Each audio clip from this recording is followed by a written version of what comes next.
لو بتدوري على أكلة طعمها حلو ومختلفة يبقى الفيديو ده ليكي. النهاردة هنعمل مع بعض طريقة عمل البط بالبرتقال. طعمها خطير يا جماعة، خطير، أحلى من المطاعم بكتير.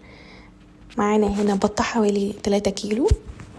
بنغسلها الأول، بنحط لها كده شوية ملح ودقيق زي ما انتم ما شايفين. الدقيق يا جماعة بيطلع الزفارة من أي طيور.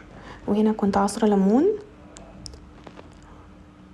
وابدا ان انا ادعك فيها بالملح والدقيق وعصره الليمون. بدعكها كويس جدا جدا زي ما قلت لكم ان الدقيق بيضيع الزفوره يا جماعه.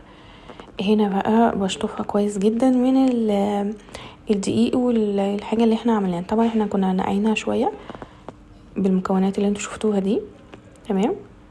وطبعا كل دوت هيتعقم بعد الغسيل طبعا عشان الطرطشه دي بتاعه الميه. شايفين نضيفها ازاي ما شاء الله.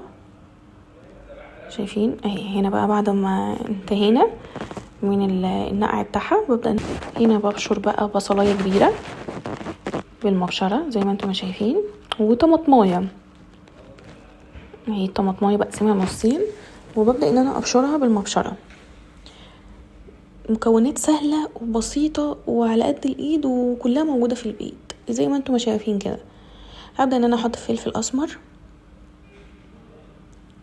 عادي، كتروه زي ما بتحبوا عادي. هنا نحط رشة فلفل مقدار حوالي نص معلقة. هنا بحط بقى زعتر وكزبرة ناشفة، وابدأ بقى ان انا اخلط الميكس ده كله مع بعض. لازم ادخل التوابل جوه البصلايه والطماطمايه، لازم. ده بقى اللي انا هدعك بيه البطه. طيب قبل ما ندعك بيه البطايه هبدأ ان انا اجيب البرتقال البلدي بتاعنا وابدأ ان انا اعصره. عندك عصارة برتقال وعصريها. احنا لقيناها طرية فعصرناها كده بايدينا زي ما انتم شايفين. يعني ما شاء الله حتى البرتقانية شكلها يفتح النفس بصراحة زي ما انتم شايفين كده. وابدأ ان انا برضو اميكس الخليط كله مع بعض ما شاء الله. شايفين اهو. هنا بقى جبنا الرقبة والكبدة والقنصة بتاعة البطاية. هبدأ ان انا احط الخليط فيهم وابدأ بقى بعد كده بالبطاية.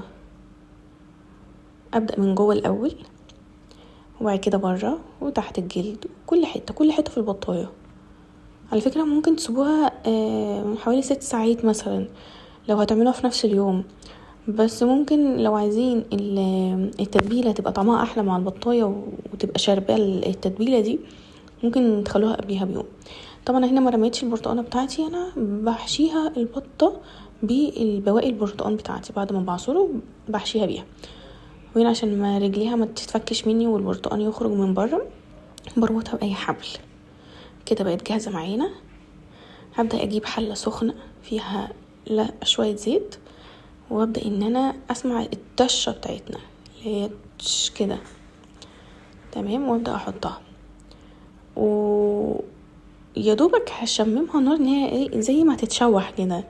وابدا ان انا برضو اسيبها شويه على الجنب ده واقلبها على الجنب ده زي ما انتم شايفين.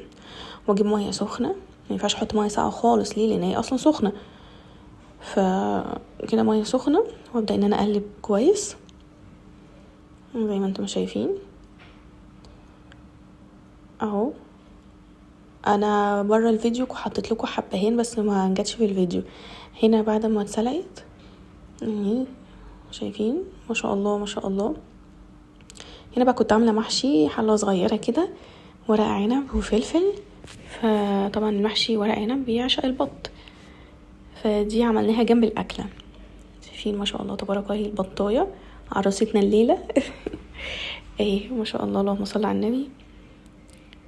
طبعا ما تنسوش طبعا الاشتراك وما تنسوش الكومنت ولايك جميل منكم. شكرا ليكم، شكرا للمتابعين.